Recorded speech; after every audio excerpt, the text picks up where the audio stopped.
অনেক ফ্যামিলিতে দেখা যায় কোরবানি করে এক ভাই 20,000 টাকা দিল, আরেক ভাই 50,000 টাকা দিল, আরেক ভাই 5,000 টাকা দিল। সকলে সমান নয়, কেউ 5,000, কেউ 10,000, কেউ 20,000, কেউ 50,000। এখানে একটা গুরুত্বপূর্ণ মাসআলা রয়েছে।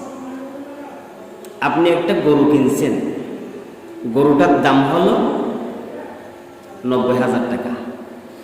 90,000 টাকা কি যদি আপনি 7 ভাগ করেন, তাহলে 7 × 84, প্রায় 13,000 টাকা, প্রায় 13,000 টাকা।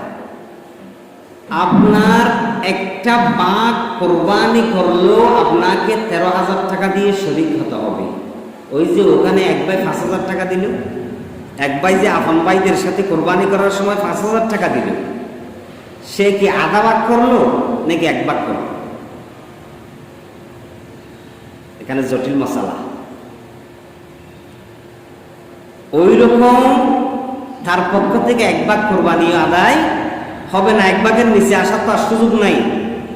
সে যদি অর্থনৈতিকভাবে আর্থিকভাবে দুর্বল হয়, সে 5,000 টাকা দেয়, তাহলে আপনারা অন্য ভাইয়েরা মিলে তাকে বাকি টাকা সহযোগিতা করে 1 ভাগের মালিক করে দেন, 1 ভাগের মালিক করে দেন। নয়তো তার কাছ থেকে ওই 5,000 টাকাও না নেন, কারণ 5,000 টাকা দিয়ে তার 1 ভাগ কোরবানিও হবে না। কেউ 30, কেউ 40, কেউ 50 ওইভাবে দিবেন না। খেয়ে কত ভাগ কোরবানি করবেন ওইটা ক্লিয়ার করেন আগে, ওইটা ক্লিয়ার করেন। কার পক্ষ থেকে কয় ভাগ কোরবানি হবে?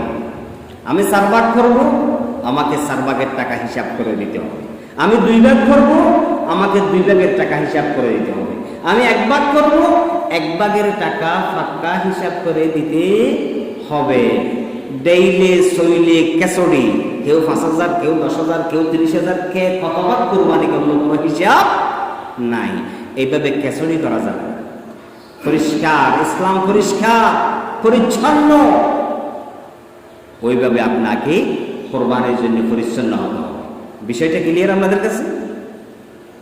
কোনো ভাই কোরবানি করতে যদি 1 ভাগের টাকা তার জোগাড় না হয়, আধা ভাগের টাকা দেয়, অন্য ভাইয়েরা মিলে তাকে সহযোগিতা করে 1 ভাগের মালিক করে দেন, তার পক্ষ থেকে 1 ভাগ কোরবানি আদায় হবে।